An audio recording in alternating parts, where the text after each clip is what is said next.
আচ্ছা, মন খারাপ থাকলে আপনারা কে কি করেন বলেন তো? আমার যখন মন খারাপ থাকে আমি কয়েকটা জিনিস করি। তার মধ্যে একটা হচ্ছে বাহির থেকে একটু ঘোরাঘুরি করে আসি। তারপরে হচ্ছে আমার মনটা কিছুটা হলেও ভালো হয়ে যায়। হ্যালো এভরিওয়ান, নতুন আরেকটা ব্লগে ওয়েলকাম জানাচ্ছি।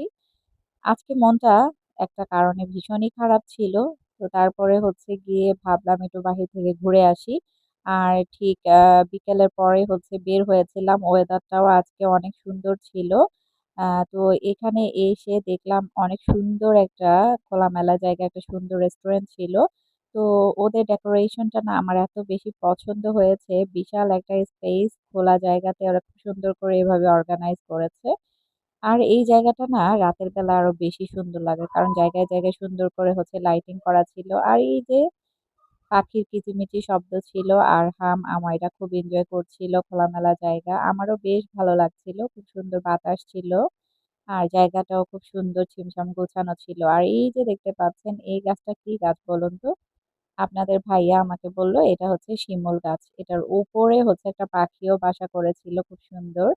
আর এই যে মাঠে হচ্ছে গরু ছিল, পাশেই খুব সুন্দর মানে সবকিছু মিলে আমার দারুণ লাগছিল। তো তারপরে পছন্দের একটা খাবার অর্ডার করলাম। এটা হচ্ছে পোড়া রুটি সাথে হচ্ছে মালাই চা।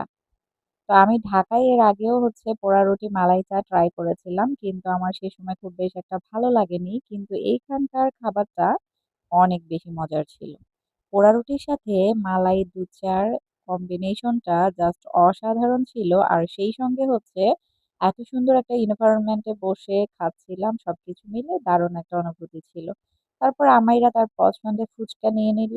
এই যে মিষ্টি টক দিয়ে সে এখন একটু, একটু করে হচ্ছে ফুচকা খাবে। আর তারপরে হচ্ছে আসার সময় নিয়ে এসছিলাম হচ্ছে গাইবান্ধার বিখ্যাত রসমঞ্জিল রসমালাই। এটা এত মজার! এই জায়গায় মিষ্টির সাথে অন্য কোনো মিষ্টির আসলে তুলনাই হবে না। খুব মজা।